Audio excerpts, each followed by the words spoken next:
Game खेळण्याच्या बाबतीत एका मुलाची घरीची माहिती समजते एकंदरीत काय संपूर्ण प्रकारे आणि पालक आणि नागरिकांना या संदर्भात काय आवडतं.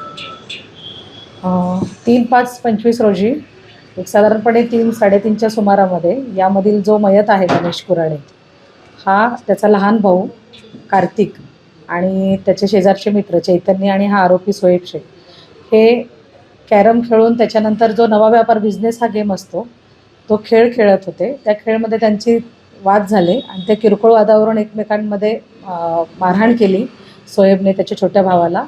त्याचा राग धरून त्या कार्तिकने त्याचा जो भाऊ आहे आपला मयत गणेश यास ती माहिती सांगितलेली आहे आणि त्यावरून तो जाब विचारायला त्या सोहेबला गेलेला आहे. त्याच्यामध्ये त्यांची धक्काबुक्की झालेली आहे आणि सोहेबने त्याच्यामध्ये त्याला पायामध्ये पाय अडकवून जोरात ढकललेला आहे आणि तो बेशुद्ध अवस्थेत पडला व बेशुद्ध अवस्थेत पडल्यानंतर सोहेबने त्याला जोरजोरामध्ये तोंडावरती आणि यावरती लाथा मारलेल्या आहेत आणि त्याच्यात तो उपचारापूर्वीच मयत झालेला आहे.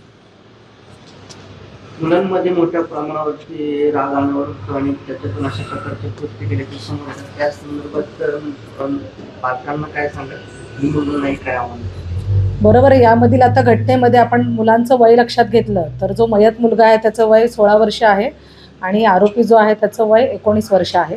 तर पालकांनी हे आपल्या मुलांना पालकांनी प्रत्येक गोष्टीत एकतर सजग राहायला हवं आणि मुलांना वेळोवेळी काही गोष्टींमध्ये मुलांचं समुपदेशन आवश्यक असतं किंवा हे तात्कालिक कारणावरून जे होणारे वाद असतात तर यासाठी मुलांचं योग्य प्रकारे समुपदेशन झालं पाहिजे आणि त्या दृष्टिकोनातून पालकांनी आणि सजग राहायला पाहिजे.